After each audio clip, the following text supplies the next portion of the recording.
today we're talking about the wonderful, steady, soothing sound of the monotone.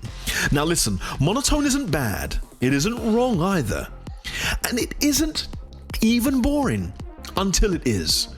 Monotone is comfort, it's familiar, it's safe, it's the vocal equivalent of snuggling under a weighted blanket while drinking some warm chamomile tea.